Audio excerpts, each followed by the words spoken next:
Hello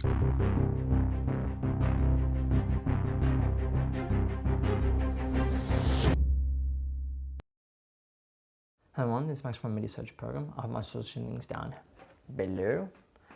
Today's video, we're going to be talking about Nokia. So who does not know what Nokia is? Here's a clip. I hope you all remember what Nokia is. It was pretty much one of the most famous mobile phone developed during the 1990s and beyond. It was unstoppable. It was insane. They would release phones every, few weeks, few months maybe. Maybe I'm exaggerating a little bit, but that's how powerful they were and how famous they were. Literally, they were unstoppable. Now, this all came crashing down because of the iPhone was released, as online sources indicate, and also was because of poor management and poor research and development. What the iPhone had was in the 2000 era when it was released. I'll have the year below when it was released. They pretty much made a Mac into a small little mobile device, and everyone pretty much loved it. It was that good. And Nokia really couldn't compete with their software because they kept on updating it, and even though they updated it, it wasn't as good as iPhones, and they really couldn't get to that level.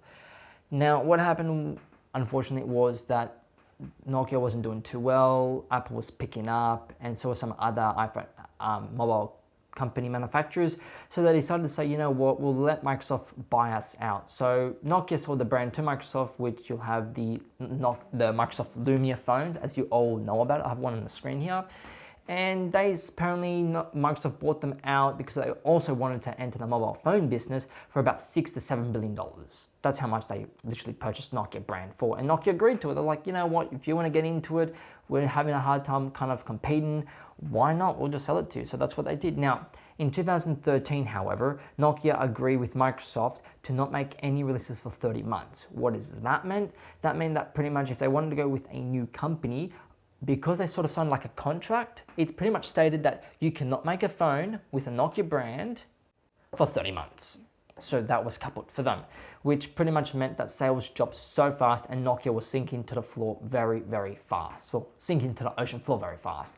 However, in May 2016, because the sales were slumping so badly, apparently from an online source, as it mentions, remember this is online sources, not always 100% correct, they pretty much said that we're going to sell for $350 million, the Nokia branded phone to FIH, which is a division of Foxconn and HMD Global, a company in Finland, which is set to release some new Nokia phones.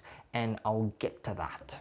Now, as I just mentioned to you about HMD Global, they won't be making the smartphones. They'll be employing Taiwanese giant Foxconn, which Microsoft sold to FIH, which is a subdivision. But I'll have a little something over here that shows it all. So Foxconn will pretty much be the research and development, manufacturing. Then you have Mother, which will be another agency from the UK, which is a very huge advertising agency. Then also, which will be all hired by HMD Global, presumably. So you have your Foxconn for research and development, manufacturing. You're also going to have the Mother for advertising, and all of it controlled by HMD Global. So all of that you're going to have pretty much. Now, as for the specs and as for the phones, we're going to have a Nokia E1, a P, you're going to also have a P1, a Nokia 6, and a Nokia 8. So E1, you're going to have the Nokia 6, which has already been released in China, I believe, the P1 and the 8, and I'm pretty sure there's going to be other models as well. Now, for technical specifications, I'll get on well with that. The tech specs for the E1, which is an entry level, will have only a 1.4 GHz Qualcomm Snapdragon 425 quad-core processor, an Android 308 GPU, which will do all the graphical and the rest, 2 GB of RAM, 16 GB of onboard storage, a touch display, 720p, which is going to be a bit bigger than a 5-inch screen, so that's alright, and camera is going to be a 13 megapixel primary one with a 5 megapixel secondary. So the back camera will be 13 and the front facing will be 5. So that's the entry level one, the E1 as they call it. Now, as you've all heard probably in some rumors or on the internet as well, we've got the Nokia 6, which was released in China for about $245 as online sources claim. Now, this was the model number TA1000. It had a Snapdragon 430, the Adreno 505 GPU, 4 gigabytes of memory, 64 gigabytes of internal storage, the 256 gigabit of micro SD card.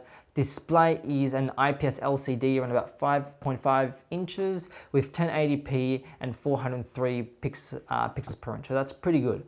The OS is Android version 7 and camera is a 16 megapixel with maximum of 1080p at 30 frames per second. Now just to let you know that this is what I like about Android phones and other phone manufacturers. They give you the ability to have a micro SD card. You don't get that with an Apple phone. That's a massive down for Apple. Sorry to say that, but that's the way I feel. Why not have more storage? We all need it. How are you going to store those big movie files and a time and a rest like that? Briefly, we'll like to say with the Nokia 6 phones, there were over 1 million registrations and it was sold out within minutes according to an online source. So that's another food for thought to see how popular these phones are going to become.